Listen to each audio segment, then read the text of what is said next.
Good evening बच्चों। आज के इस वीडियो में हम पढ़ेंगे डायमेंशनल एनालिसिस और इससे पहले वाले वीडियोस में हमने एरर एनालिसिस जो था वो कंप्लीट किया था। तो इस वीडियो में सबसे पहले मैं तुम लोगों को डायमेंशनल एनालिसिस में डायमेंशंस के बारे में, फिर उसके बाद इसकी कुछ एप्लीकेशंस हैं कि डायमेंशंस की हेल्प से हम किस तरह से एक सिस्टम की यूनिट्स को दूसरे सिस्टम की यूनिट में कन्वर्ट कर सकते हैं, and how to derive the formula, mathematical formula कैसे डिराइव कर सकते हैं, किसी भी इक्वेशन को कैसे डिराइव कर सकते हैं, ये इसकी एप्लीकेशंस हैं। बट एप्लीकेशन से पहले इसके कुछ बेसिक्स को पढ़ लेते हैं और उसके बाद वहाँ उसकी एप्लीकेशंस को पढ़ेंगे। तो फर्स्टली सबसे पहले अगर मैं बताऊं तो डायमेंशनल एनालिसिस में एग्जैक्टली हम करते क्या हैं, जैसे किसी भी क्वांटिटी को, किसी भी फिजिकल क्वांटिटी को लिखने का एक पर्टिकुलर तरीका होता है कि किसी भी पर्टिकुलर क्वांटिटी को, सपोज करते हैं हम स्पीड को लिखते हैं, सपोज करते हैं कि हमें स्पीड को लिखना है, तो स्पीड को लिखने का एक तरीका है कि स्पीड इज इक्वल टू हम लिखेंगे डिस्टेंस अपॉन टाइम। ये एक पर्टिकुलर तरीका है, एक पर्टिकुलर फॉर्मेट है कि डिस्टेंस और टाइम के रेशियो को ही हम स्पीड कहते हैं। तो इस बेसिस पर ये एक फिजिकल क्वांटिटी है और ये इसको लिखने का तरीका है। जब हम इसको यूनिट्स की फॉर्म में रिप्रेजेंट करते थे तो यूनिट्स में हम क्या लिखते थे, डिस्टेंस के लिए हम मीटर का इस्तेमाल करते थे और टाइम के लिए टाइम की ऐसा यूनिट सेकेंड का इस्तेमाल करते थे। तो on the basis of units speed को लिखने का तरीका ये है। सेम इसी तरीके से हम डायमेंशंस की हेल्प से भी किसी भी फिजिकल क्वांटिटी को रिप्रेजेंट करते हैं। इसमें हमें ये पढ़ना है और ये पढ़ने के लिए सबसे पहले मैं तुम्हें कुछ फंडामेंटल क्वांटिटीज के बारे में बता देता हूं जो सभी स्टूडेंट्स ने ऑलरेडी पढ़े हैं। जो कि फंडामेंटल क्वांटिटीज हमारी 7 क्वांटिटीज हैं, जिनके बारे में अगर मैं बताऊं तो सबसे पहली क्वांटिटी हमारी होती है लेंथ। लेंथ एक फंडामेंटल क्वांटिटी है। इसको सिंपली रिप्रेजेंट करने का जो इसकी जो यूनिट है, यूनिट को रिप्रेजेंट करने का इसको मीटर से रिप्रेजेंट करते हैं, स्मॉल m से। और अगर इसको मैं डायमेंशंस में रिप्रेजेंट करना चाहूं तो इसको हम L से रिप्रेजेंट करते हैं, capital M in that particular bracket.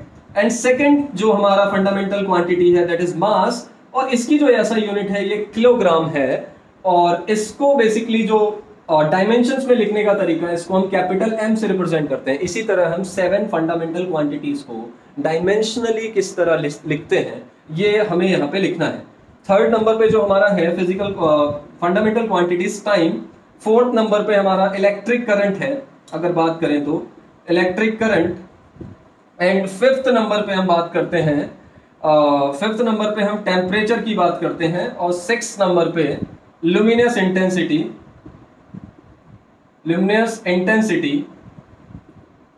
And 7 number पे amount of substance.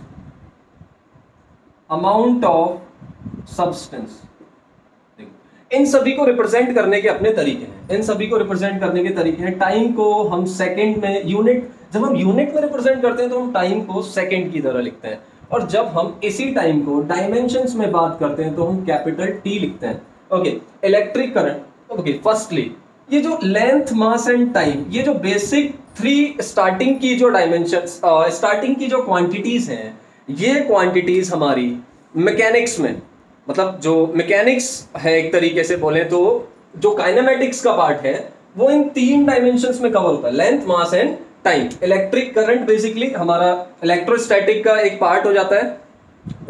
And temperature basically हम बात करें तो ये हम थर्मोडायनेमिक में स्टडी करते हैं इसकी।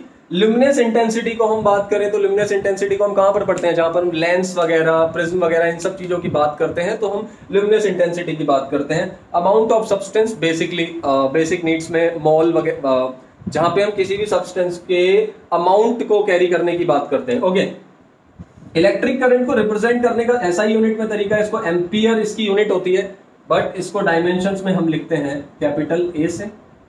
टेम्परेचर को रिप्रेजेंट करने का सिंपल अब इसकी यूनिट है, यूनिट में हम इसको केल्विन लिखते हैं। और सिंपली जब डायमेंशंस की बात करते हैं तो भी हम इसको ब्रैकेट में कैपिटल K से रिप्रेजेंट करते हैं। ल्यूमिनस इंटेंसिटी की जो हमारी यूनिट है कैंडेला है, बट जब हम इसको डायमेंशंस में लिखते हैं तो हम 5 से रिप्रेजेंट करते हैं और इस ब्रैकेट के अंदर बंद करते हैं।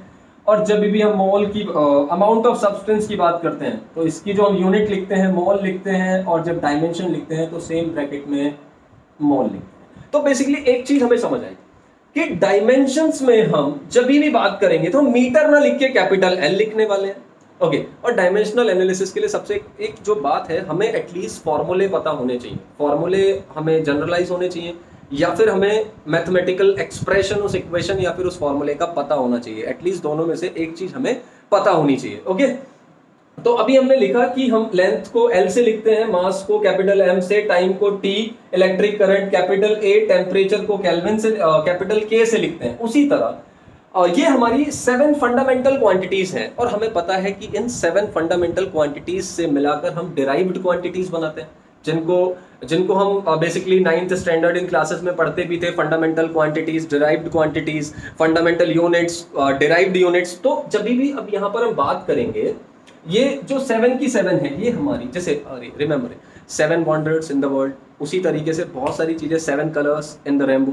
तो इसी तरीके से बहुत सारे यहाँ पर हम इन्हें लर्न कर सकते हैं कि 7 फंडामेंटल हमारी क्वांटिटीज भी होती हैं। लर्न करने का सिंपल सा कॉन्सेप्ट है और ये हमें ध्यान रखना ही पड़ेगा। ठीक है, नाउ अभी हम बात करते हैं किसकी, डिराइव्ड क्वांटिटीज की। तो डिराइव्ड क्वांटिटीज जो फंडामेंटल क्वांटिटीज से मिलाकर बनती हैं, उनको हम डिराइव्ड क्वांटिटीज कहते हैं। लाइक अभी मैंने एक एग्जांपल दिया था, जैसे स्पीड का एग्जांपल दिया था, या वेलोसिटी की बात करते हैं। तो वेलोसिटी इज इक्वल टू, हमने बोला डिस्प्लेसमेंट अपॉन टाइम। अब कोई भी यहां पर बताएगा कि जो डिस्प्लेसमेंट है बेसिकली वो एक तरीके की लेंथ है, डिस्प्लेसमेंट लेंथ ही है एक तरीके का। तो अगर मैं यहां पर बात करूं डिस्प्लेसमेंट लेंथ है, तो लेंथ के लिए हम बेसिकली बात करते हैं, लेंथ के लिए हमने यूनिट क्या इस्तेमाल करते हैं, मीटर। अपॉन टाइम के लिए हम ऐसा यूनिट क्या इस्तेमाल करते हैं, सेकंड इस्तेमाल करते हैं। तो metre per second is the unit, metre per second is the unit of velocity, ये हम सबको पता है। बस ऑन द सेम वे अगर मैं डायमेंशंस के बेसिस पर इस फॉर्मूले को लिखूं तो मैं कैसे लिखूंगा, डायमेंशन के फॉर्मेट में अगर मैं इस फॉर्मूले को लिखूं, तो डिस्प्लेसमेंट के लिए डायमेंशंस में मैं कैसे रिप्रेजेंट करता हूं, मैं कैपिटल L से लिखता हूं, तो यहां पर मैं कैपिटल L लिखूंगा। और टाइम यानी कि टाइम के लिए मैं क्या लिखता हूं, कैपिटल T लिखता हूं, तो मैं यहां पर T लिखूंगा। नाउ ये यहां पर पूरा बनेगा LT-1, क्योंकि T ऊपर जाके पॉजिटिव पावर है, इसकी ऊपर जाके -1 हो जाएगी। नाउ अब देखिए बेसिकली, तो वेलोसिटी को हमने कैसे लिखा, वेलोसिटी को हमने लिखा LT-1, LT-1। तो जो ये पावर्स है, यहां पर L की पावर कितनी है, L की पावर यहां पर 1 है, T की पावर कितनी है, यहां पर -1 है। ऑन द सेम वे अगर मैं यहां पे तुमसे कहूं कि इस वेलोसिटी वाले पार्ट में मास कितना है, मास के कैरी करने की अगर मास की बात करें, तो यहां पर मास एक ऐसी क्वांटिटी है जो इस वेलोसिटी की फिजिकल क्वांटिटीज में, वेलोसिटी में मास कहीं है ही नहीं। तो अगर मैं यहां पर मास की डायमेंशन की बात करूं और मैं इसको यहां पर इस तरीके से लिखूं, m0 L1 T-1, तो जो ये पावर्स हैं -1, 1 और 0, ये जो पावर है 0, 1 एंड -1, ये जो है यहां पर डायमेंशंस को रिप्रेजेंट करेगी। The dimension of velocity is 0, 1 and -1, 0, 1 and -1। तो ये यहां पर क्या होगी, ये यहां पर हमारा बेसिकली डायमेंशंस को रिप्रेजेंट करेगी। इसको आगे करते हैं, इसके बहुत सारे एग्जांपल्स अभी हम लेंगे। तो हमने सिंपल सा एक एग्जांपल समझाया है, काफी सारे एग्जांपल्स हैं, हमें समझने की कोशिश करेंगे। अभी फिलहाल हमने इतना देखा है। अगर मैं अब काइनेमेटिक्स की बात करूं, तो काइनेमेटिक्स में केवल 3 चीजों की बात करूंगा कि भाई जो लेंथ है उसको L से रिप्रेजेंट करते हैं डायमेंशंस में, मास को कैपिटल M से रिप्रेजेंट करते हैं, टाइम को कैपिटल T से रिप्रेजेंट करते हैं। नाउ अभी हम बात करते हैं, सपोज करते हैं हमें एक्सेलरेशन की डायमेंशन कैलकुलेट करनी है, एक्सेलरेशन की डायमेंशन। तो एक्सेलरेशन इज इक्वल टू कितना होता है, rate of change of velocity with respect to time, मतलब रेट ऑब्वियस ही बात है टाइम के रिस्पेक्ट में। तो इसमें क्या होता है, velocity, final velocity minus initial velocity upon time period, it's a basic formula. Now अब एक यहाँ पे एक चीज है, और यहाँ पे अगर मैं इसके बाद में एक टॉपिक आने वाला है, प्रिंसिपल ऑफ होमोजेनिटी। तो प्रिंसिपल ऑफ होमोजेनिटी को मैं यहीं पे थोड़ा एक्सप्लेन करके आपको बताता हूँ। If we subtract velocity into the velocity, अगर मैं वेलोसिटी से वेलोसिटी को सब्ट्रैक्ट करता हूँ, तो एक कॉमन से कोई भी स्टूडेंट बता देगा कि सर वेलोसिटी से वेलोसिटी को सब्ट्रैक्ट करेंगे तो हमें वेलोसिटी ही मिलेगा। बड़ा सिंपल सा फंडा है। अनदर थिंग, हम मास में से मास को सब्ट्रैक्ट करेंगे तो हमें मास मिलने वाला है। तो यही हमारा प्रिंसिपल ऑफ होमोजेनिटी भी है, सिंपली कि सेम टाइप्स की क्वांटिटीज को ऐड और सब्ट्रैक्ट किया जा सकता है। अदरवाइज अगर क्वांटिटीज डिफरेंट है, मतलब we never add length into the length to the mass, मतलब लेंथ और मास को ऐड करना अपने आप में पॉसिबल नहीं है, क्योंकि ये क्या है, दो डिफरेंट क्वांटिटीज हैं। Okay, two different physical quantities है। नाउ वेलोसिटी को सब्ट्रैक्ट करेंगे, वेलोसिटी मिलेगा, तो सिंपल सी हम बात करें कि वेलोसिटी की डायमेंशन कितनी होती है। अभी हमने वेलोसिटी की डायमेंशन पढ़ी थी, या फिर डायरेक्टली हम लिखें तो वेलोसिटी इज इक्वल टू कितना होता है, वेलोसिटी हमारा होता है displacement upon time taken upon time already है, तो ये कितना हो जाएगा, ये हो जाएगा displacement upon time square. Basically ये कितना हो जाएगा, टाइम स्क्वायर। अब अगर मैं यहां पर बात करूं तो डिस्प्लेसमेंट को लिखने का तरीका मेरे पास क्या है, displacement is a kind of length. मैं अभी बता चुका हूं डिस्प्लेसमेंट को मैं कैसे लिखूंगा, लेंथ की फॉर्म में लिखूंगा। टाइम को मैं किस तरीके से लिखूंगा, कैपिटल टी में लिखूंगा। तो यहां पर टी की पावर कितनी है, टी की पावर 2 है। अब ये पावर ऊपर जाएगी, माइनस में हो जाएगी, it becomes L T minus 2, it becomes L T minus 2। तो इसका मतलब है कि जो एक्सेलरेशन की जो डायमेंशन है वो कितनी हो जाएगी, L T minus 2। Okay, simple, ये सिंपल सी डायमेंशंस की बात कर रहे हैं। इसी तरह किसी भी फॉर्मूले की हम डायमेंशन को कैलकुलेट कर सकते हैं। ओके, तो इसको रफ करते हैं। देखो, बेसिक सी लैंग्वेज में फिर से एक बार डायमेंशन को मैं तुम लोगों को बता देता हूँ। ये रिप्रेजेंट करने का तरीका है, सपोज करो we want to make a room, हम एक कमरा बनाना चाहते हैं, तो उस कमरे के लिए सिंपल सी बात है, हमें क्या क्या रिक्वायरमेंट होगी कि भाई हमें कमरे की लेंथ कितनी रखनी है, ब्रेथ कितनी रखनी है, हाइट कितनी रखनी है। रूम मेजरमेंट के टाइम पे हमें इन 3 चीज़ों का ध्यान रखना है, तभी हम बता पाएंगे कि भाई कमरे की हमें डायमेंशन। तुमने काफ़ी बार सुना भी होगा कि हमें इतने बाय इतने का रूम बनाना है, 3x4 का रूम, 4x3 का रूम बनाना है। तो ये जो 3x4 की जो हम बात कर रहे हैं बेसिकली, तो इसको हम कह सकते हैं कि यहाँ पर ये डायमेंशंस ही हैं उस रूम की। क्यों, क्योंकि आप ध्यान दीजिए, अभी सपोज करते हैं मैं बात करता हूं, अगर मुझे रूम का वॉल्यूम कैलकुलेट करना है, किसी भी रूम का वॉल्यूम कैलकुलेट करना है, तो वॉल्यूम कैलकुलेट करने के लिए वॉल्यूम का फॉर्मूला होता है length into breadth into height, किसी भी रूम के केस में। अब ब्रेथ और हाइट क्या है, एक तरीके की लेंथ ही है। ब्रेथ और हाइट क्या है, एक तरीके की लेंथ है। तो अगर मैं इनकी जगह, लेंथ का डायमेंशन होता है एल। ओके, नाउ ब्रेथ के लिए भी डायमेंशनल सिंबल क्या यूज करेंगे, कैपिटल एल। हाइट के लिए भी क्या इस्तेमाल किया जाएगा, कैपिटल एल। तो ये यहां पर कितना हो जाएगा, एल की पावर 3 हो जाएगा। तो मतलब basically 3 is the dimension, 3 is the dimension of length, 3 is the dimension of length in the formula of volume. 3 is the dimension of length in the formula of volume. तो यहां पर volume की dimension क्या हो जाएगी, basically 3 is the dimension and L3 is the dimensional formula. 3 is the dimension and L3 is the dimensional formula. तभी इस चीज में भी कंफ्यूजन नहीं होना चाहिए। जो पावर्स हैं, तभी हम जो हमारा ये बेसिकली डायमेंशन है, तो हम डायमेंशंस की डेफिनेशन जब बच्चों पढ़ोगे तो इसमें लिखा होगा dimensions are the powers of particular quantities. जो हमारी फंडामेंटल क्वांटिटीज हैं, जो उनकी पावर्स आती हैं किसी भी फॉर्मूले में, तो उन्हीं को हम डायमेंशन कहते हैं। और जो वो पूरा का पूरा बनता है वो हमारा डायमेंशनल फॉर्मूला होता है। सपोज करते हैं एक और, अगेन एग्जांपल्स के थ्रू एक और बात मैं तुम्हें बता दूं। अब एक थोड़ा सा बड़ी डायमेंशन कैलकुलेट करते हैं, लाइक फोर्स की डायमेंशन निकालते हैं। फोर्स इज इक्वल टू होता है mass into acceleration, mass into acceleration. यहां पर मास के लिए तो हम कैपिटल एन इस्तेमाल कर सकते हैं। ओके, अभी हमने एक्सेलरेशन की डायमेंशन निकाली, वीडियो को थोड़ा रिवर्स करके देखना। तो एक्सेलरेशन की डायमेंशन आई हमारे पास एल टी माइनस 2। तो टोटल जो डायमेंशन बनी वो कितनी बनी, M L T minus 2। Okay, तो इसको हम बोलेंगे that is the dimensional formula for the force. इसको बोलेंगे dimensional formula for the force. Now अब अगर इसी में मेरे से पूछे अरे what are the dimensions, what are the dimensions, तो डायमेंशंस के लिए मैंने डेफिनेशन के लिए तुम्हें क्या बताया, dimensions are the powers of that particular quantities. की मास की यहाँ पे पावर कितनी है, तो मैं बताऊंगा मास की यहाँ पावर 1 है, तो 1। यहाँ पर लेंथ की पावर कितनी है, लेंथ की पावर 1 है, 1। देन यहाँ पर टाइम की पावर कितनी है, -2। तो 1 1 and -2 it's basically the dimensions of force.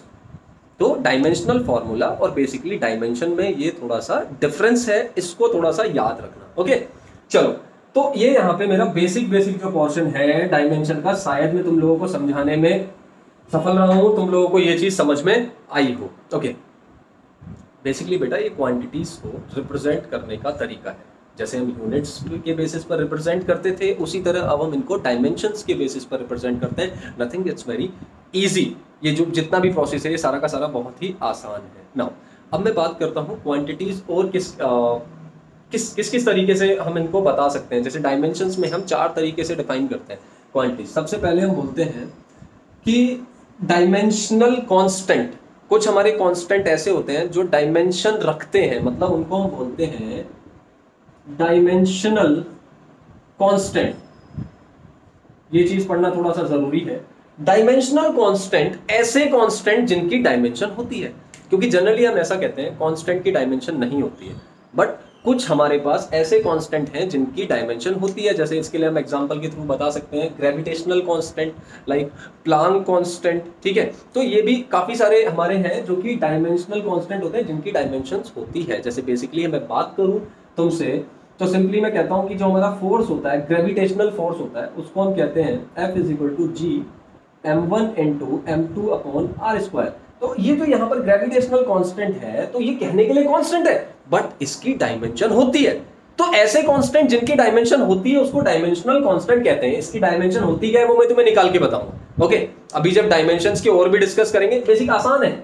इसको इधर मल्टीप्लाई करके ले जाओ, तुम कैलकुलेट कर सकते हो। तो मैं अभी 1 मिनट में तुम लोगों को बता देता हूं। F की डायमेंशन क्या होती है, mLt-2। ओके, इस r² को यहाँ पे मल्टीप्लाई करेंगे। r मतलब रेडियस, रेडियस मतलब sorry not radius, it's a distance between two mass particles. तो ये हमने जब ग्रेविटेशनल फॉर्मूला पढ़ा होगा तब हमें ये मिला होगा। ओके, तो यहां पर हम r की जगह पे डिस्टेंस क्या है, तो डिस्टेंस की जगह पे कितना हो जाएगा, L⁻²। ओके, m1 m2 मास है तो ये डिवाइड में आएंगे। तो इसके लिए मैं क्या करूंगा, m1 × m2 दोनों मास है तो कितना हो जाएगा, m2 ओके = हो जाएगा कैपिटल G। तो इसको सॉल्व कर लेंगे तो हमें क्या मिल जाएगा, हमें मिल जाएगा dimension of that particular dimensional constant. तो इसका मतलब बस हम ये कहेंगे dimensional constant are those constant having dimension, ऐसे कांस्टेंट जिनकी डायमेंशन होती है। ओके, अनदर, इसके साथ में हम सेकंड चीज डिस्कस करेंगे। डायमेंशनल कांस्टेंट के बाद में सेकंड चीज है हमारा, सेकंड है dimensional less constant. Dimensional less constant, कुछ ऐसे भी कांस्टेंट होते हैं जिनकी डायमेंशन नहीं होती है।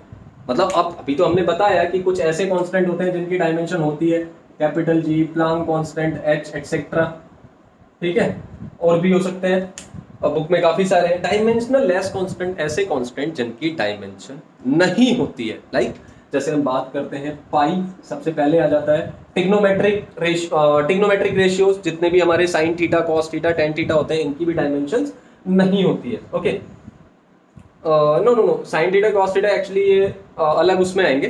ठीक है, पाई हो गया, नंबर्स हो गए, नंबर्स लाइक 1 2 3, इन सब की भी डायमेंशंस नहीं होती है। तो ऐसे कांस्टेंट जिनकी डायमेंशंस नहीं होती है डायमेंशनल लेस कांस्टेंट होते हैं। अगेन थर्ड, अब आते हैं वेरिएबल्स। सबसे पहले डायमेंशनल वेरिएबल्स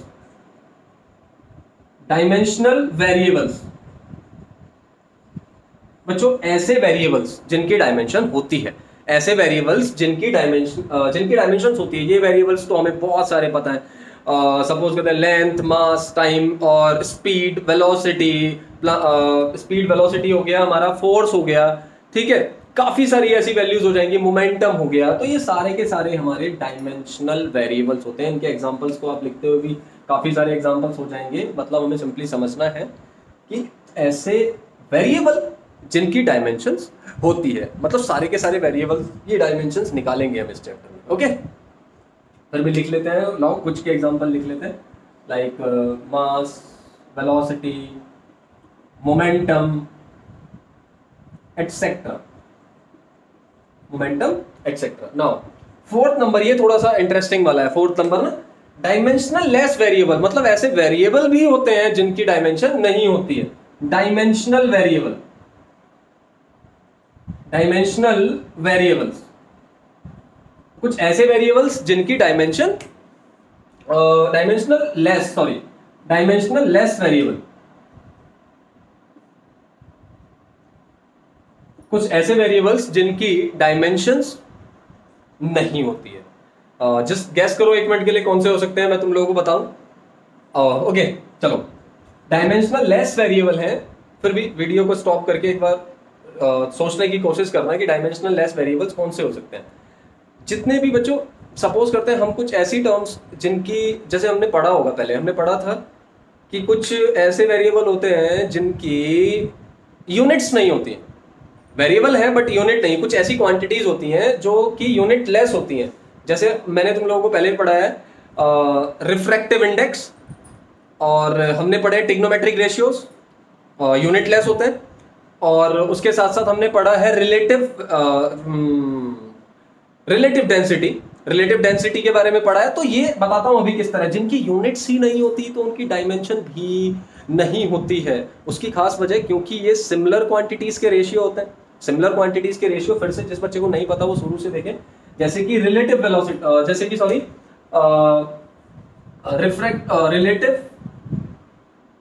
रिलेटिव डेंसिटी है, रिलेटिव डेंसिटी।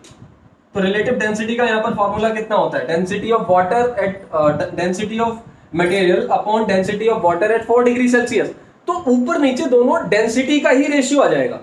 तो डेंसिटी की डायमेंशन से कट जाएगी, जिसकी वजह से बेसिकली काफी सारे एग्जांपल्स हैं जो कि डायमेंशनल लेस वेरिएबल में आते हैं। और ये एक पर्टिकुलरली जो जितने भी ये नाम हैं ये सारे के सारे वेरिएबल्स ही हैं। तो इसके एग्जांपल्स में हम लिख सकते हैं refractive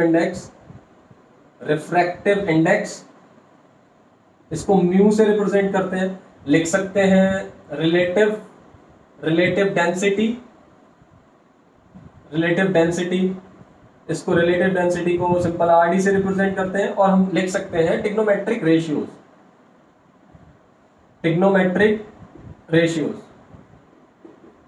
like sine theta, sine cos ten कोण, इस तरीके के साइन कोस टेन कोण। तो साइन कोस टेन ये जो चीजें हैं ये सारी की सारी किस कैटेगरी में जाती हैं, बेसिकली डायमेंशनल लेस वेरिएबल में। ओके तो बच्चों इसका मैं एक बार तुम्हें जल्दी से कोई थोड़ा अपने तरीके से बता देता हूं। अब मैं अपने तरीके से ही बता रहा हूं इतनी देर से। डायमेंशनल कांस्टेंट वो कांस्टेंट होते हैं जिनकी डायमेंशन होती है, like gravitational constant, Planck constant etcetera. Dimensional less constant ऐसे कांस्टेंट जिनकी डायमेंशन नहीं होती है, लाइक पाई, नंबर्स 1 2 3। ये काम आएगा। डायमेंशनल वेरिएबल ऐसे वेरिएबल जिनकी डायमेंशन होती है, there are so many, mass, velocity, momentum, force etcetera. And dimensionless variable बच्चों ऐसे वेरिएबल जिनकी डायमेंशन नहीं होती है, जैसा कि अभी समझ पा रहे थे भी कौन कौन से लिखे थे, trigonometric functions, refractive index, relative density, and there are so many. Okay, जिनकी डायमेंशन उन्होंने पढ़ा है, क्यों नहीं होती, क्योंकि सिमिलर क्वांटिटीज के रेशियो होते हैं। ओके तो ये भी एक टॉपिक कवर हुआ डायमेंशनल एनालिसिस का, ये भी एक पर्टिकुलर टॉपिक है, इसको हमने खत्म किया। ओके अब एप्लीकेशन पढ़ने से पहले, एप्लीकेशन से पहले मेरे को लग रहा है 2 वीडियो ही बनेंगे, ठीक है। तो एप्लीकेशन पढ़ने से पहले मैं तुम लोगों को फिर से एक चीज फिर से बताता हूँ जो कि काफी ज्यादा इंपॉर्टेंट है, प्रिंसिपल ऑफ होमोजेनिटी।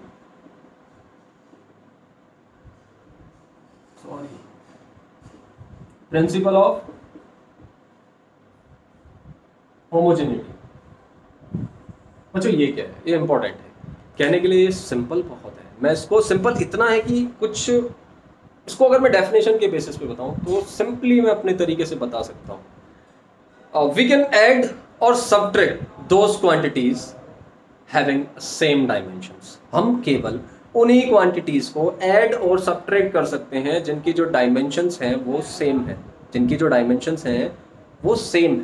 तो उन्हीं क्वांटिटीज को हम ऐड और मल्टीप्लाई और डिवीजन में we can but not in addition and subtraction. तो और कहने का मतलब है कि कोई भी इसको इसके बेसिस पर हम एक एप्लीकेशन भी करते हैं जिसको हम बोलते हैं checking the correctness of the formula. किसी भी एक फार्मूले की करेक्टनेस चेक करना, तो उसके हम लेफ्ट हैंड साइड और राइट हैंड साइड की इक्वेशंस यानी कि LHS और RHS को क्या करते हैं, बराबर करते हैं, तो उसके बेसिस पर हम कैलकुलेट करते हैं। ओके तो प्रिंसिपल ऑफ होमोजेनिटी में मैं समझाऊंगा।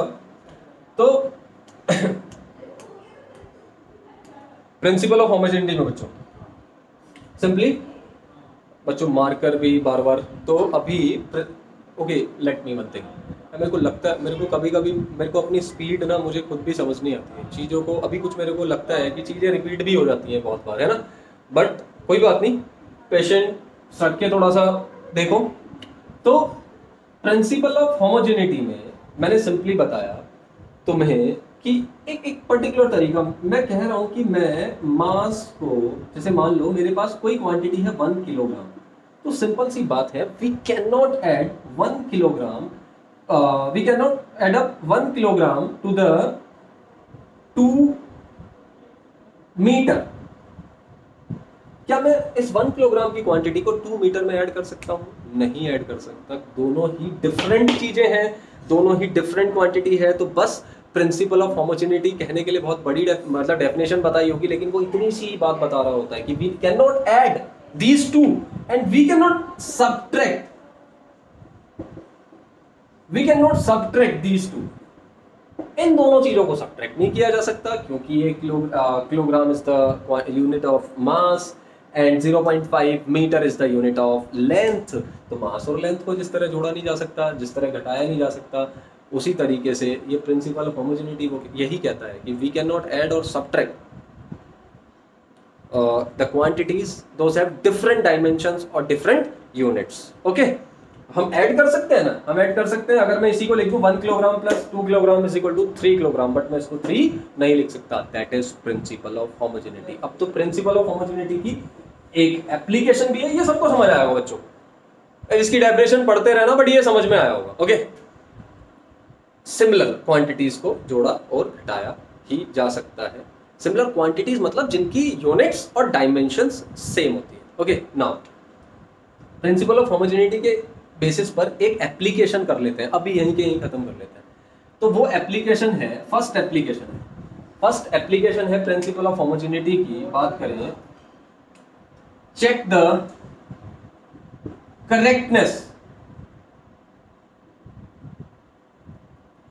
Correctness of a formula. किसी भी फॉर्मूले की करेक्टनेस को चेक करना, किसी भी फॉर्मूले की करेक्टनेस को चेक करना। कैसे करेक्टनेस को चेक कर सकते हैं कि भाई कोई फॉर्मूला है, उसमें वही देख सकते हैं कि क्या similar quantities add up subtract हो रखी हैं, या फिर एलएचएस को अगर आरएचएस के इक्वल, मतलब किसी भी फॉर्मूले के राइट हैंड साइड को लेफ्ट हैंड साइड के इक्वल भी अगर हम दिखाएं तो भी हम बता सकते हैं कि वो जो फॉर्मूला है वो मैथमेटिकली क्या है, करेक्ट है। तो इसके लिए एक एग्जाम्पल लेते हैं, एग्जाम्पल के थ्रू इसको समझते हैं। सपोज करो मेरे पास एक एग्जाम्पल है, t is equal to 2 pi under root L by G. एक और बात मैं तुम्हें यहाँ पे पहले से ही बता दूं बच्चों, डायमेंशनल एनालिसिस में जितने भी इस तरह के कांस्टेंट आएंगे 2, 3, 4, 5 पाई, ठीक है, जितने भी इस पे आई एम रिपीटिंग अगेन, जितने भी नंबर्स या फिर जितने भी पाई टाइप ये कांस्टेंट आएंगे मल्टीप्लाई में, इन सबको हम रिमूव करेंगे, क्योंकि ये कौन सी कैटेगरी में जाते हैं, डायमेंशनल लेस वेरिएबल्स की, सॉरी डायमेंशनल लेस कांस्टेंट की कैटेगरी में जाते हैं। डायमेंशनल लेस कांस्टेंट तो we can remove it. Okay, तो अभी मैं इस फॉर्मूले की बात कर रहा हूं। एक और बात जो मुझे यहीं पे तुम्हें बतानी है, मैं बहुत छोटी छोटी चीजें जो मैं तुम्हें बताते हुए चलूंगा, ये यहाँ पर एक्सेलरेशन ड्यू टू ग्रेविटी है। चाहे एक्सेलरेशन ड्यू टू ग्रेविटी हो, चाहे एक्सेलरेशन ऑफ अ बस हो, चाहे एक्सेलरेशन ऑफ अ कार हो, अगर वहां एक्सेलरेशन है तो एक्सेलरेशन की हमेशा सेम डायमेंशन रहेगी, वो रहेगी LT-1। अगर फॉर्मूला बेसिकली थोड़ा सा सेम है तो उसकी डायमेंशन भी क्या रहेगी, सेम ही रहने वाली है। जैसे और भी बहुत सारी चीजें, जैसे स्पीड और वेलोसिटी की डायमेंशन सेम है, स्पीड ऑफ लाइट की बात करूंगा तो भी उनकी डायमेंशंस क्या है, सेम है। तो यहां पर ये चीज थोड़ी सी समझने लायक है। तो अभी मैं यहां पर बात करूं तो अगर मैं LHS से यहां पर T है टाइम, तो अगर मैं यहां पर टाइम की डायमेंशन को प्लेस करता हूं तो टाइम की डायमेंशन ऑलरेडी भाई T ही होने वाली है ब्रैकेट में। नाउ 2 पाई को मैंने बोला कि हम रिमूव करेंगे, अभी हम चेक कर रहे हैं, तो हम अंडर रूट में ही क्या रखते हैं, अंडर रूट में अब ये 2 पाई को we can eliminate 2 pi because it is a dimensionless constant. Now L is the length, तो लेंथ की डायमेंशन होती है L, कैपिटल L हम जानते हैं, upon G acceleration due to gravity, और एक्सेलरेशन की डायमेंशन हमने क्या पढ़ा है, एक्सेलरेशन की डायमेंशन हमने पढ़ी है LT-2। अल्टीमेटली ये L से L बेसिकली कैंसिल हो जाएगा, बचेगा कितना हमारा T की पावर -2, ये ऊपर जाएगा, ये हो जाएगा, इट बिकम्स ये नीचे हो जाएगा फिर से बोर्ड के, मैं इसको ऊपर ही करने की कोशिश करता हूं, ये यहां पर हो जाएगा T is equal to under root of, ये टी की पावर -2 ऊपर होके आ जाएगी, टी टू दी पावर 2, और ब्रैकेट से जब बाहर मतलब सॉरी अंडर रूट से जब बाहर निकलेगा तो टी बाहर निकलेगा। तो यहां पे देखो LHS और RHS की जो डायमेंशन है वो दोनों की दोनों सेम है। तो मैं कह सकता हूं इस तरीके से कि जो मैथमेटिकल फॉर्मूला है वो एब्सोल्युटली करेक्ट है। अगर ये दोनों डायमेंशन आपस में बराबर नहीं आती तो हम मना कर सकते थे कि ये फॉर्मूला क्या है, डायमेंशनली करेक्ट नहीं है। तो ये एक एप्लीकेशन भी कंप्लीट हो जाती है। और भी एग्जांपल्स ले सकते हैं, और भी डायमेंशंस को चेक कर सकते हैं। जैसे एक अभी करके देखते हैं, एक अनदर कोई फॉर्मूला लेते हैं करेक्टनेस के लिए, चेक द करेक्टनेस के लिए कोई और अनदर फॉर्मूला लेते हैं। सपोज करते हैं हम फॉर्मूला लेते हैं S is equal to UT minus half AT², या फिर सॉरी माइनस भी लिख सकते हैं, प्लस भी लिख सकते हैं। और एक और बात जो मुझे अभी तुम्हें समझानी है, बीच बीच में सारी चीजें समझानी है, क्योंकि जब भी डायमेंशंस में हम, बस इसको ध्यान रखना, जब भी डायमेंशंस में हम L प्लस L किसी भी डायमेंशंस को अगर हम ऐड करेंगे वो कभी भी 3L नहीं बन जाएगा, क्योंकि हमने बताया अगर बन भी जाएगा L plus L 3 of L, तो हमें पता है इस 3 को हमें रिमूव करना ही है इनडायरेक्टली। तो इनको कभी भी हम इस तरीके से 3L नहीं लिखते हैं, हमेशा इस तरीके से लिखते हैं। तो कितनी भी यूनिट्स, कितनी भी डायमेंशंस को हम ऐड कर लें वो एक सिंगल क्वांटिटी में ही रहता है। ओके, और सब्ट्रैक्शन में भी सेम चीज है, चाहे हम कितनी ही बार इसको L माइनस L इस तरीके से रख लें, तो ऐसा नहीं है कि ये कैंसिल आउट हो जाएगा, ऐसा नहीं है कि ये कैंसिल आउट होगा। ओके, तो फाइनली हमारे पास L क्वांटिटी ही रहने वाली है। चलो, तो ये यहाँ पर छोटी सी बात थी, मैंने समझा दिया। तो अभी यहाँ पे देखो LHS RHS दोनों को सीक्वेंस में लेके चलूंगा, अलग अलग नहीं निकालूंगा। तो एग्जाम्पल है ये भी एक, अभी चेकिंग द करेक्टनेस वाला ही चल रहा है। तो यहाँ पे S के केस में हम क्या रखेंगे, dimensions S is a length, यहाँ पर क्या है, लेंथ है एक तरीके का, डिस्टेंस है मतलब लेंथ है। इक्वेशन हमने पढ़ी है, second equation of motion, S is equal to UT plus half AT²। तो इसको हम यहाँ पर देख रहे हैं कि ये करेक्ट है या फिर नहीं है। ऑब्वियस सी बात है करेक्ट है, स्टॉप करके बट इसको करने की कोशिश करना। नाउ S की जो यूनिट होगी वो हम क्या रखने वाले हैं, लेंथ, सॉरी डायमेंशन क्या रखने वाले हैं, S it's a distance. Distance के लिए हम लेंथ प्रेफर करते हैं। Okay, then length is equal to UT। U यहाँ पर वेलोसिटी है, वेलोसिटी के लिए मैंने पढ़ा था डायमेंशन LT-1। अब मैं छोटा छोटा नहीं लिखूंगा क्योंकि वेलोसिटी की डायमेंशन ऑलरेडी पढ़ चुके हैं। और T के लिए यहाँ पर डायमेंशन लिखेंगे T, then plus half, we can remove, we can eliminate. मैंने पढ़ा है कांस्टेंट है, हटा दो सीधे सीधे, तो कांस्टेंट कैन बी एलिमिनेट। तो ये पोर्शन तो क्या हो जाएगा, एलिमिनेट हो जाएगा। ओके, नाउ A एक्सेलरेशन, और एक्सेलरेशन की डायमेंशन मैंने पढ़ी है LT-2 और अल्टीमेटली T की पावर +2। ओके, तो अब यहां पे सॉल्व करो, देखो T की पावर -1, T की पावर +1, ये दोनों आपस में चले गए। तो यहां से कितना बचा, केवल L बचा, T की पावर -1, और इस करके देख लो इस तरीके से L T -1 + 1, तो ये कैंसिल होकर T की पावर 0 हो जाएगा। तो इसको यहाँ पर सिंपली कितना हो जाएगा, यहाँ पर बचेगा केवल L। मैं डायरेक्टली तुम लोगों को बता दूं, प्लस यहाँ पे T की पावर -2, यहाँ पे T की पावर +2, ये दोनों भी आपस में एक दूसरे को एलिमिनेट करेंगे। तो यहाँ पर बचेगा कितना, L। अभी मैंने तुम्हें बताया लेंथ को कितनी भी बार ऐड कर लें, लेंथ ही रहने वाला है। तो देखो बच्चों, ये दोनों तरफ की डायमेंशंस हो गई बराबर, ये दोनों तरफ की डायमेंशंस हो गई बराबर। Okay, LHS is equal to RHS। इसका मतलब है कि ये फॉर्मूला मैथमेटिकली करेक्ट है। अब देखो मेरी बात सुनो, इसमें कुछ फॉर्मूले हमें ऐसे अगर दे दिए जो मैथमेटिकली करेक्ट नहीं है, तो हमें बेसिकली पता चल जाएगा कि वो मैथमेटिकल फॉर्मूला करेक्ट नहीं है, क्योंकि हमारा LHS RHS के इक्वल नहीं आएगा उस केस में। नाउ इसका मैं एक एप्लीकेशन भी मेरा कंप्लीट हो गया है। ओके, अब डायमेंशंस में बाकी धीरे धीरे क्या बचा है, अभी इस डायमेंशंस के 2 एप्लीकेशंस बचे हैं, और 2 एप्लीकेशंस बचने के साथ साथ एक जो तीसरी चीज यहाँ पे बची है, डायमेंशंस के लिमिटेशंस क्या क्या है डायमेंशंस के, ये भी वहां पे बचा है। तो इसी वीडियो में इसको कवर करते हैं, ठीक है। सेकंड वीडियो इस पे नहीं करेंगे, एक ही बार बैठो, डायमेंशन देखो और कंप्लीट करो, ठीक है। देखते हैं कितना लंबा वीडियो ये हो जाता है। तो अब इसमें जो सेकंड एप्लीकेशन, ये बुक में सीरियली इधर उधर हो सकती है, उस चीज को लेके कंफ्यूज मत होना। कि सर पहली एप्लीकेशन तो ये थी, जैसे पहली एप्लीकेशन बुक्स में आई थिंक कन्वर्जन की होती है, कन्वर्जन ऑफ, नाउ अब आता है कन्वर्जन ऑफ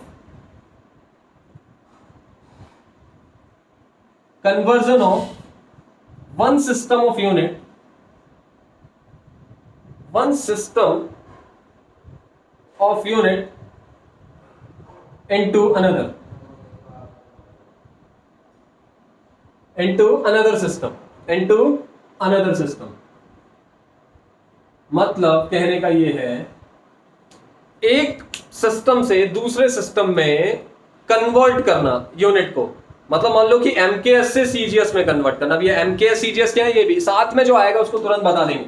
MKS और CGS ऑलमोस्ट 11th क्लास के बच्चे सबको पता होता है। ये SI सिस्टम का एक पार्ट है जिसमें हम M हमारा मीटर होता है, kg ये किलोग्राम के लिए है, ये सेकंड के लिए। मतलब SI सिस्टम में जब भी बात करते हैं लेंथ का जो यूनिट होता है वो मीटर होता है और मास का जो यूनिट होता है वो किलोग्राम टाइम के लिए सेकंड। CGS में this is centimetre, this is gram and this is second. और इसी तरह एक और होता है FPS, ये भी बच्चों आपने पढ़ा है, foot pound and second. Okay, तो इसका थोड़ा सा कम इस्तेमाल होता है, बाकी इन दोनों का हम इसका मेजोरिटी में इस्तेमाल होता है। तो अभी हम कन्वर्ट यही करने वाले हैं, एक सिस्टम से MKS से CGS में, CGS से FPS में, FPS से, तो ये हमारा कन्वर्जन है one system of unit into another. इसका एक फॉर्मेट है, इसका एक पर्टिकुलर फॉर्मेट है, उस फॉर्मेट के बेसिस पर हम क्या करेंगे, कन्वर्ट करेंगे। तो इसको भी एक एग्जांपल के थ्रू समझते हैं, इसको भी एक एग्जांपल के थ्रू समझते हैं, जो कि सबसे कॉमन एग्जांपल है, हमेशा समझाया जाता है। उसी एग्जांपल से यहाँ पर हम भी समझाएंगे हमेशा से, तो समझाते हैं। तो सपोज करते हैं हमारे पास एक क्वांटिटी है फोर्स, और फोर्स की जो हमें वैल्यू गिवन है वो है 1 न्यूटन। फोर्स की जो वैल्यू हमें गिवन है वो है 1 न्यूटन, और इसको हमें कन्वर्ट करना है किसी अनदर क्वांटिटी में, तो बच्चों यहाँ पर एक बात मैं तुम लोगों को समझा देता हूँ। यहाँ पर समझाने की बात यह है कि किसी भी क्वांटिटी को लिखने का तरीका क्या है। ये मुझे पहले बताना था, लेकिन मुझे पता है, आई होप बच्चों आप लोगों ने यूनिट्स अच्छे से पढ़ा हुआ है, सब चीजें अच्छे से करी हुई है। तो किसी भी क्वांटिटी को लिखने का तरीका सिंपली होता है कि भाई सबसे पहले हम क्वांटिटी का मैग्नीट्यूड लिखते हैं, और उसके साथ उसकी यूनिट लिखते हैं। क्वांटिटी का मैग्नीट्यूड लिखते हैं और उसके साथ उसकी यूनिट लिखते हैं। जैसे कि एग्जांपल मैं आपको बताता हूं, मैं सिंपली तुम लोगों से अगर कहूं, मैं एक सिंपल सा एग्जांपल कि भाई मैंने अमाउंट की बात करी 10, मैंने एक नंबर बोला 10, उसके आगे मतलब मैं एक फिजिकल क्वांटिटी का नाम लेना चाह रहा हूं, बट उसको मैं कैसे पहचानूंगा? जब मैं बोलूंगा 10 किलोग्राम या फिर 10 न्यूटन। अगर मैं बोलूंगा 10 किलोग्राम, मुझे पता चलेगा it's a unit of basically it's a mass, जो एक क्वांटिटी है मास की है। मैंने कहा 10 न्यूटन, तो मुझे पता चलेगा फोर्स। केवल 10 बोलने से नहीं क्लियर होने वाला, तो मैग्नीट्यूड प्लस यूनिट ये दोनों ही मैंडेटरी हैं। और जब हम वेक्टर्स की बात करते हैं, ऑल्सो डायरेक्शन, बट यहां पर अभी वेक्टर स्केलर की कोई बात नहीं है, यहाँ पर सिंपल सी बात है, तो मैग्नीट्यूड और यूनिट का होना जरूरी है। तो किसी भी क्वांटिटी को मैं रिप्रेजेंट करता हूं, बेसिकली किस तरीके से रिप्रेजेंट करता हूं, एक तो क्वांटिटी को अगर रिप्रेजेंट करते हैं तो साथ के साथ मतलब बेसिकली उसमें मैग्नीट्यूड और यूनिट दोनों ही होना जरूरी है। चलो यहां पर इसको देखिए, जैसे फोर्स की मैंने यहां पे लिखा है, क्या लिखा है, 1 न्यूटन, तो 1 basically the magnitude and Newton is the unit. अब मुझे पता है न्यूटन SI सिस्टम में फोर्स की यूनिट होता है, ये भी मुझे पता है न्यूटन किस में होता है, SI सिस्टम में फोर्स की यूनिट होता है। मान लो मुझे इसको कन्वर्ट करना है SI से CGS में, मान लो मुझे इसको कन्वर्ट करना है SI से CGS में, तो मैं इसको कैसे कन्वर्ट करूंगा, यही चीज हमें यहाँ पे सीखनी है। ओके, तो इसके कन्वर्जन के लिए एक सिंपल सी बात है, सिंपल सा अगर मैं देखूंगा तो भाई यहां पे मैं अगर एक पर्टिकुलर सिस्टम में जो हमारी फोर्स की, सबसे पहले हम फोर्स की डायमेंशन देखेंगे। फोर्स की डायमेंशन होती है MLT-2, this is the dimension of force, basically this is the dimension of force. Okay, तो जब मैं एक पर्टिकुलर सिस्टम में बात करूंगा तो मैं कह देता हूं for SI system for first system, मतलब एक तरीके से ऐसा ही सिस्टम की बात नहीं, यहाँ पे कोई भी एक कॉमन कन्वर्जन की बात करते हैं, तो कॉमन कन्वर्जन की बात करेंगे तो कहेंगे कि एक सिस्टम में जो पर्टिकुलर फोर्स की डायमेंशन है वो है m1 L1 एंड T1 -2। इस तरीके से हम बात करें, मतलब जनरली लिखने का तरीका है। ओके, सेकेंड सिस्टम में जो इसी चीज को लिखने का तरीका है, अभी ये SI में मैंने लिख दिया, मान लो CGS में मैं लिख रहा हूं तो मैंने लिख दिया यहां पे m2 L2 and T -2। Okay, this is basically मैंने अभी किस चीज को रिप्रेजेंट किया है, डायमेंशंस को मैंने लिख दिया, एक फर्स्ट सिस्टम में और ये another second, this is SI। तो मैंने बोला SI में इसकी क्वांटिटी की मैग्नीट्यूड कितना है, 1 न्यूटन। तो क्वांटिटी का मैंने अभी क्या बताया था, सबसे पहले मैग्नीट्यूड लिखते हैं, तो मैंने सीधे सीधे 1 न्यूटन लिख दिया। 1 and 2 फोर्स के लिए m1 L1 T -2 इन SI सिस्टम। ओके, नाउ ये मेरा सेकंड सिस्टम में है, तो सेकंड सिस्टम में मुझे सेकंड सिस्टम में ये 1 न्यूटन की जगह मैग्नीट्यूड क्या होगा, यही तो मुझे बताना है, यही मुझे हमेशा बताना होगा। तो मैंने यहां पे मान लिया, इसको n से रिप्रेजेंट कर दिया, स्मॉल n से रिप्रेजेंट कर दिया। और इसको लिखने का तरीका क्या हो सकता था, देखो एक और तरीका जो बुक्स में लिख देते हैं, यहां पे इसको n2 लिख देते हैं, यहां पे इसको n1 लिख देते हैं। n1 is the magnitude of first system जिसमें वैल्यू हमें गिवन है, तो n1 की वैल्यू 1 है, and n2 is the magnitude of that particular quantity in another system. Okay, तो यहां पे क्या है भाई, n1 SI सिस्टम में हमें गिवन है 1 न्यूटन है, तो ये हमने यहां पे 1 लिख दिया। ओके, नाउ हमें कन्वर्ट करना है किसमें, सेकेंड सिस्टम में, तो ये n2 हमें कैलकुलेट करना है, तो ये n2 हमें क्या करना है, कैलकुलेट करना है। This is the way. तो अब इसको देखो किस तरह से सॉल्व करेंगे। अब सिंपली हमें इतना तो लिखना आ गया है, इसको अगर मैं लिखने का तुम लोगों को करें तो इतना तो हमें आ गया है कि भाई इसको लिखने का तरीका सिंपली कितना होगा, n1 फोर्स के केस में ही बात कर रहे हैं, तो n1 m1 L1 T1 की power -2 is equal to n2, ये मैग्नीट्यूड है, m2 L2 T2 की पावर -2।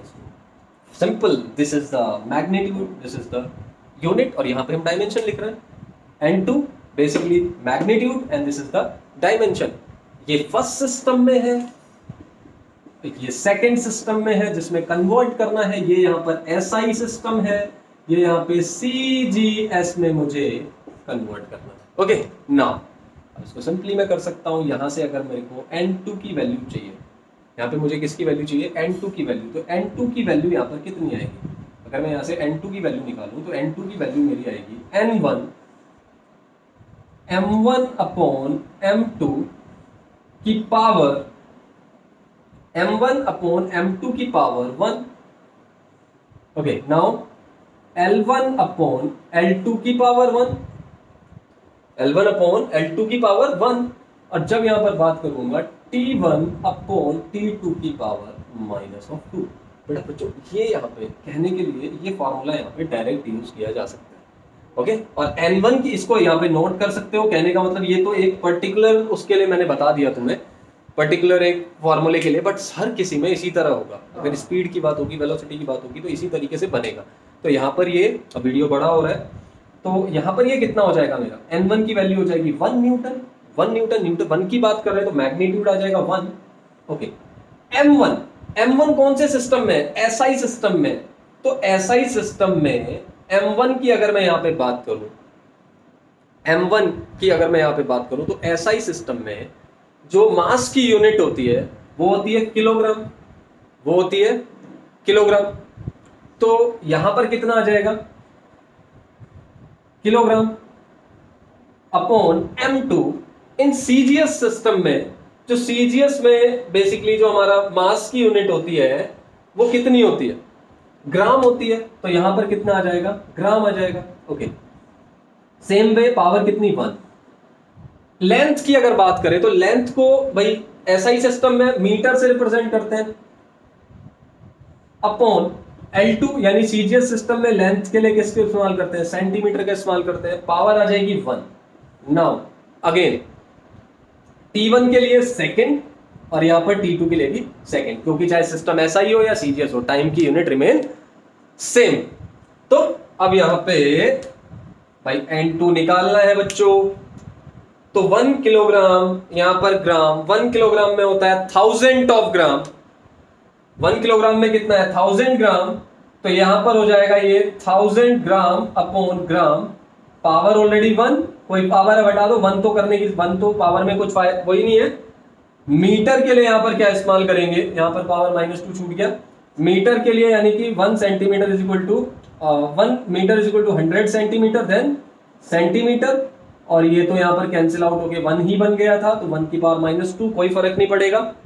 ये यहां पे थोड़ा सा छुप गया है वीडियो में, तो इसको मैं इधर लिख दे रहा हूं, यहां पे बता देता हूं। तो यहां पे कितना हो जाएगा, N2 की वैल्यू कितनी हो जाएगी, N2 की वैल्यू यहां पर आ जाएगी 1000 ग्राम अपॉन ग्राम की power 1 metre upon centimetre, sorry metre यहां पर कितना आ जाएगा 100 centimetre, 1 metre is equal to 100 centimetre.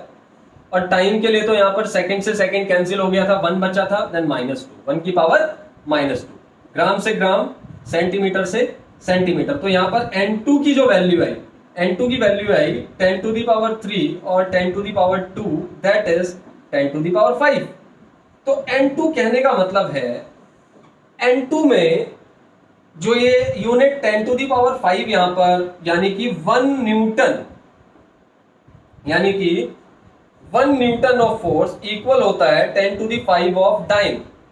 क्योंकि एसआई सिस्टम में हम फोर्स की यूनिट को न्यूटन लिखते हैं, तो सेम सीजीएस सिस्टम में हम फोर्स की यूनिट को क्या लिखते हैं, डाइन लिखते हैं। तो यहां पर डाइन लिखते हैं, तो यहां पर 1 न्यूटन इज इक्वल टू कितना आ गया 10 टू दी पावर 5। बच्चों ये 10 टू दी पावर 5 आ गया, ये यहां पर कुछ, यहां पर जो मेन है वो तुम्हारा यहां तक केवल इतना है, तुम्हें बस इसको यहां पर ध्यान रखना है, क्योंकि कन्वर्जन यहां पे आ सकता है। ठीक है, कन्वर्जन के अब कुछ एग्जांपल्स तुम खुद से भी लगाना, और कोई भी क्वेरी हो कितनी भी डिफिकल्ट कैसी भी, उसको तुम बताना, क्योंकि यहां से कुछ ऐसे स्पेशल क्वेश्चन कन्वर्जन से तो आई थिंक मेरे को नहीं लगता कि आते हैं, बट जो तुम्हारा बेसिकली डिराइव करने के लिए कुछ बेसिकली यहां से डायमेंशंस में ही कुछ क्वेश्चंस पूछे जाएंगे, वो उतने ज्यादा डिफिकल्ट नहीं होंगे। ठीक है, ओके। तो ये तुम्हारा यहाँ पे सेकंड था, सेकंड एप्लीकेशन था बच्चों। एक एप्लीकेशन के लिए छोड़ूंगा नहीं, चाहे 1 घंटे का वीडियो हो जाए। ओके, एक थर्ड एप्लीकेशन है, उसको भी डिस्कस करूंगा, और साथ में डायमेंशंस के लिमिटेशंस करके इस चैप्टर को यहीं पे खत्म करूंगा। उसके बाद जिस बच्चे ने चैप्टर बिल्कुल नहीं पढ़ा वो बुक से पढ़ेगा, और इस 1 घंटे के वीडियो में वो पूरा का पूरा डायमेंशन एक बार अपने यहां से पढ़ के देखे, फिर उसको एक बार बुक से रिवाइज करे, तो डेफिनेटली उसको क्या होगा, उसको क्लियर तो यहां से ही होना चाहिए। पर वीडियो थोड़ा जल्दी भी हो रहा है, तो इसलिए कुछ डाउट रह सकते हैं। ओके, तो बच्चों ये कन्वर्जन का हुआ। एक और एप्लीकेशन पढ़ लेते हैं इसकी, जो हमारी थर्ड एप्लीकेशन है, तीसरे नंबर की एप्लीकेशन है। चाहूं तो वो तुम्हें होमवर्क, बट होमवर्क मुझे पता है बच्चों। थोड़ा सा मैं सांस ले लेता हूँ। मैं कह रहा हूँ कि काइनेमेटिक्स की सीरीज, देखो ये मैंने एरर और डायमेंशन स्पेशली मैं खुद से बता रहा हूँ कि ये बहुत जल्दी जल्दी करें, ठीक है, क्योंकि बच्चों का सिलेबस, तुम लोगों का सिलेबस बहुत आगे निकल गया है। तो अभी जब काइनेमेटिक्स स्टार्ट करूंगा, तो वो बच्चे कुछ जो कि सर सेकेंड यूनिट काइनेमेटिक्स, जिन्होंने motion in a straight line, motion in a plane, vector, relative, मतलब there are so many important topics जो नहीं हुए हैं, उनको मुझे बिल्कुल बेसिक से बताना है। ठीक है, उसको हम धीरे धीरे पढ़ेंगे। ठीक है, क्योंकि काफ़ी सारे बच्चों को वेक्टर्स में और बहुत सारी चीज़ें हैं जिसमें प्रॉब्लम आ रही है, तो वो कोशिश करूँगा अच्छे से तुम लोगों को पढ़ाने की। देखो यार, मैं अपना यहाँ पे जिस तरह से भी एक्सप्लेन कर रहा हूँ, कोई भी तुम्हें डाउट रहता है, कोई भी प्रॉब्लम रहती है, तो तुम उस चीज़ को मेरे को बताओ, मैं उसको रिजॉल्व करूंगा। किस तरह से मैं, अगर तुम्हें यहाँ पर भी पढ़ाने के टाइम पे कुछ क्वेरी लगती है कि सर जल्दी हो रहा है, या फिर सर कुछ अभी नहीं समझ में आ रहा है, सर प्रॉब्लम हो रही है, तो प्रॉब्लम को जब तक तुम मुझे बताओगे नहीं, तब तक वो सॉल्व नहीं होगी। तो मैं पहले मुझे बताना पड़ेगा, तब आई थिंक मैं एवरी टाइम उसको इम्प्रूव करने की कोशिश करूँगा खुद से, क्योंकि अभी तो मुझे पता है ये मैं किस तरीके से मैनेज कर रहा हूँ। ओके, नाउ डायमेंशनल एनालिसिस में बच्चों ये लास्ट एप्लीकेशन है, लास्ट में बात करेंगे थोड़ी 1-2 मिनट की। रुक रुक के भी देख सकते हो वीडियो, हाफ वीडियो पहले देख लिया, क्योंकि मुझे पता है 1 आवर का वीडियो काफ़ी ज़्यादा हो जाता है। ओके, तो मैं यहाँ पे एक्सप्लेन करता हूँ तुम्हारा थर्ड एप्लीकेशन जो कि है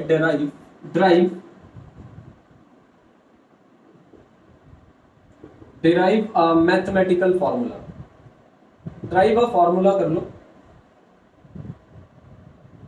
ड्राइव अ फॉर्मूला और drive a equation with the help of dimensional analysis, with the help of dimensional analysis। okay, तो इसमें मैं सिंपल सा एक एग्जांपल लूंगा, बिल्कुल कॉमन एग्जांपल है, आसानी से समझ में आ जाएगा, इजीली समझ में आएगा, और फिर उस पर तुम और भी देखो। सबसे पहले यहाँ पे सिंपली क्या है, डिराइव अ फॉर्मूला में एक सिंपल स्टेप जो हमें फॉलो करना है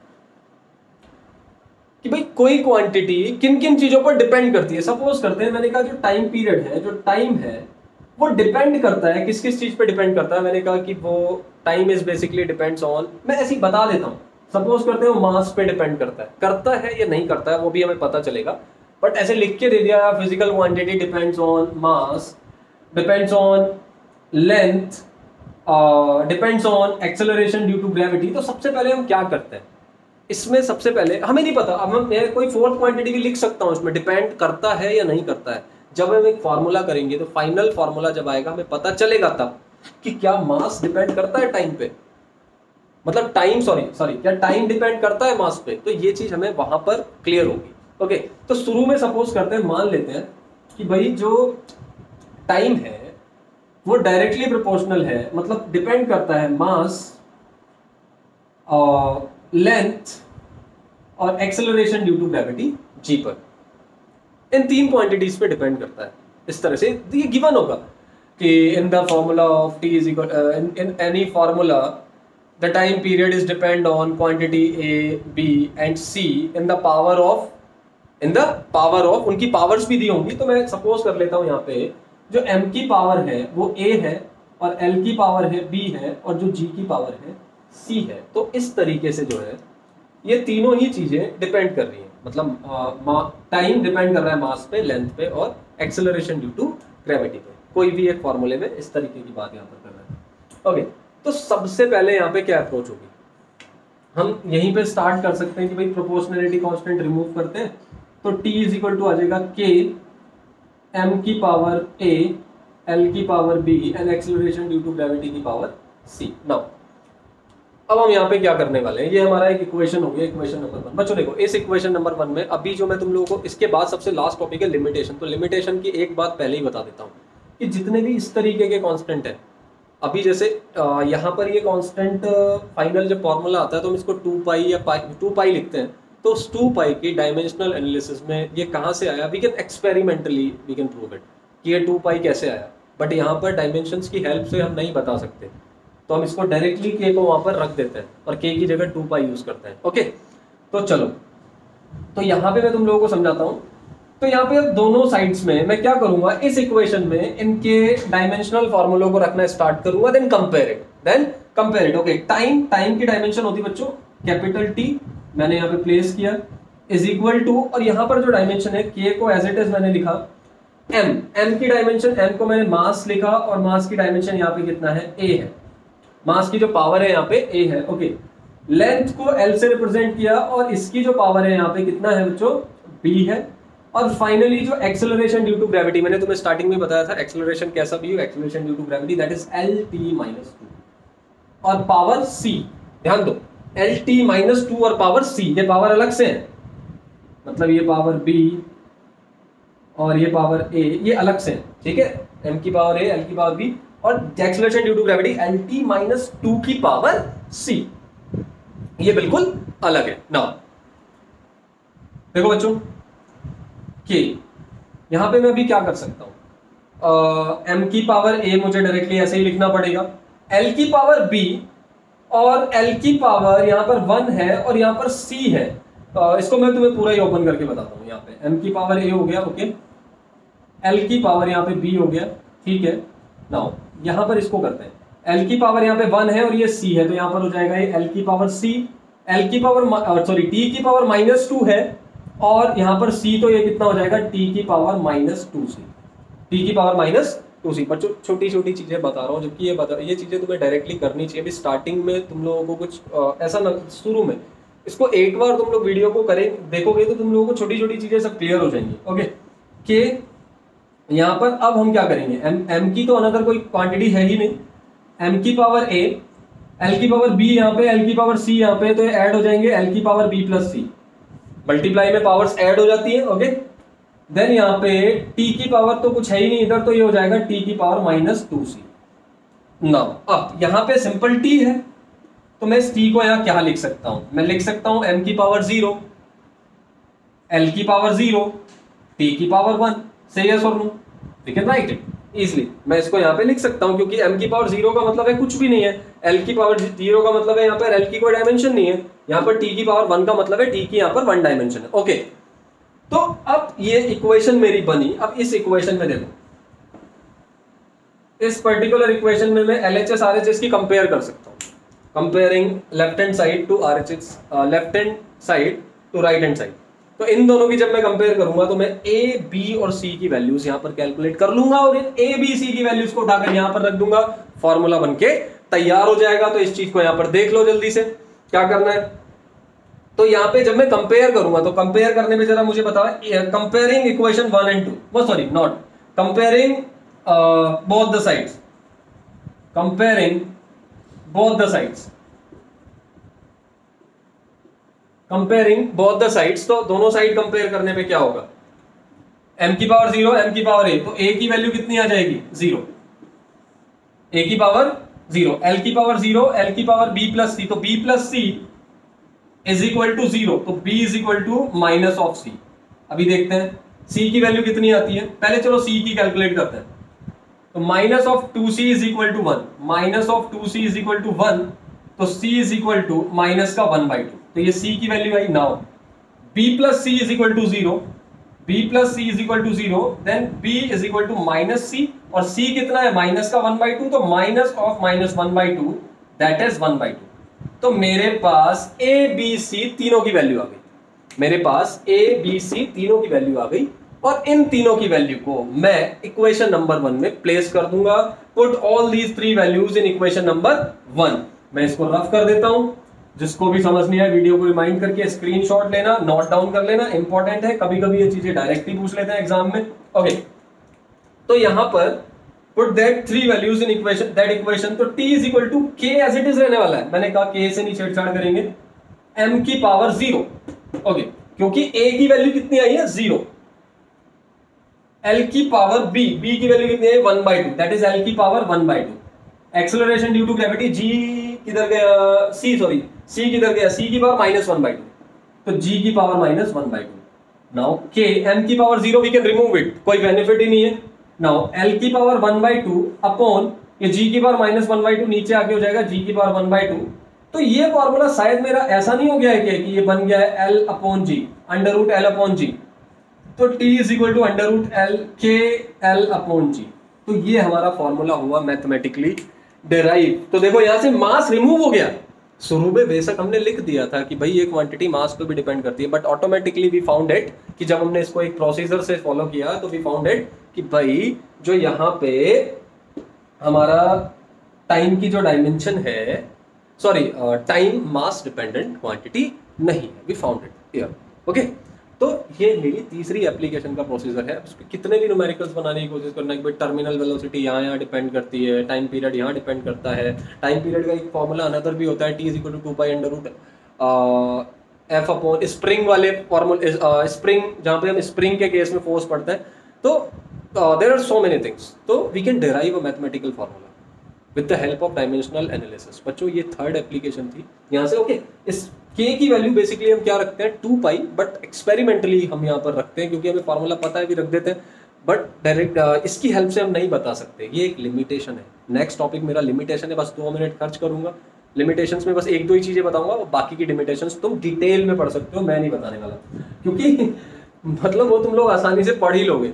डायमेंशनल एनालिसिस कि लिमिटेशंस क्या क्या है। बहुत सारी लिमिटेशंस है बच्चों, पढ़ेंगे इतनी सारी लिमिटेशंस निकल के आएंगी, करोगे सर अब तक कर ही कह रहे थे हम इसमें डायमेंशनल एनालिसिस में। 2-3 हम पढ़ लेते हैं कि भाई बच्चों, सबसे पहली बात, डायमेंशनल एनालिसिस कभी भी हमें डायमेंशनल लेस कांस्टेंट की डायमेंशंस के बारे में कोई इन्फॉर्मेशन नहीं देता। जैसे कि अभी हमने पढ़ा कि 2 पाई के 1, 2, 3 कांस्टेंट्स के बारे में हमें कुछ भी डायमेंशनल एनालिसिस में नहीं पता चलने वाला।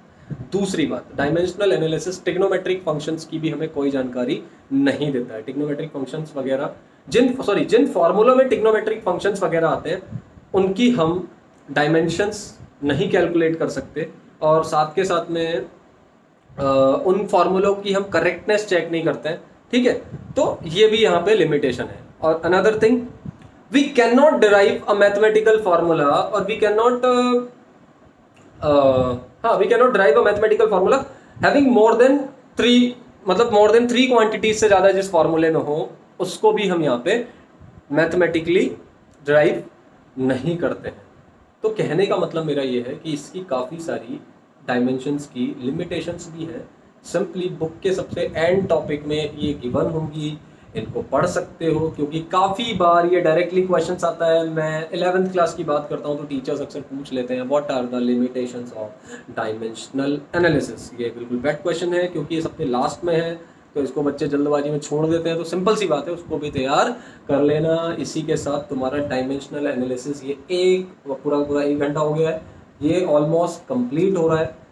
इस पर मैंने एक ही चीज़ तुम्हें बताई है, बट ऑलमोस्ट मैंने हर चीज़, आई थिंक देखो, सबसे पहले मैंने तुम्हें डायमेंशंस बताया क्या होती है। ठीक है, जितनी भी हमारी फिजिकल क्वांटिटीज़ हैं उनको डायमेंशनली कैसे रिप्रेजेंट करते हैं। 7 फंडामेंटल क्वांटिटीज़ के बारे में बताया, उनको किस तरीके से डायमेंशंस में कैसे रिप्रेजेंट करते हैं, वो सब चीज़ें बताई। और उसके बाद में उसकी एप्लीकेशंस हम लोगों ने खत्म करी। First, second, third principal of homogeneity भी पढ़ा। सिमिलर क्वांटिटीज़ को ऐड कर सकते हैं जिनकी डायमेंशन सेम होती हैं, ऐड और सब्ट्रैक्ट कर सकते हैं, बाकियों को नहीं कर सकते हैं। तो ये सारी की सारी चीज़ें भी हमने इसी में पढ़ी। ओके, अब काइनेमेटिक्स की तरफ बढ़ेंगे। ये फाइनली एरर और डायमेंशंस यहाँ पे खत्म हुए। इससे रिलेटेड कोई भी क्वेरी है यू कैन आस्क। सिंपली आप अभी भी कुछ भी छोटी मोटी भी क्वेरी ना सर, कि सर अभी भी सर डायमेंशन समझ नहीं आया कि सर एग्जैक्टली क्या होती है। ठीक है बच्चों, पावर्स होती हैं वो चीज़ समझ में आ गई। रिप्रेजेंट कैसे करते हैं, ये मतलब एक तरीके से डायमेंशंस को रिप्रेजेंट करना, मतलब सॉरी, क्वांटिटी को रिप्रेजेंट करने का तरीका है। ठीक है, नथिंग। यहाँ पे वो 1 डायमेंशनल 2 डायमेंशनल वाली भी बातें हैं बहुत सारी, लेकिन अभी फिलहाल इतना है इस टॉपिक में तो बता दिया है। काइनेमेटिक्स पढ़ेंगे, प्रीवियस वीडियोस को भी कम से कम सपोर्ट करो। उनको जिन बच्चों को नीड है एटलीस्ट वो देखें। 12th स्टूडेंट्स को तो मैं रिकमेंड नहीं करता, क्योंकि वो ऑलरेडी क्यों देखेंगे, क्योंकि उनको तो अपना 12th के लिए भी कर रहा हूँ जल्दी से कुछ ना कुछ। ओके, तो बच्चों इसको यहीं पे कंप्लीट करते हैं। वीडियो काफ़ी बड़ा हो गया है, इसको देख लेना। पूरा का पूरा डायमेंशन इसमें कवर है। 1 आवर बुक की ज़रूरत नहीं है पढ़ने की, फिर एटलीस्ट बुक से तुम प्रैक्टिस करना। बुक से क्या करना, प्रैक्टिस करना। चलिए बच्चों, मैं एंड करता हूँ इस वीडियो का। Okay, bye.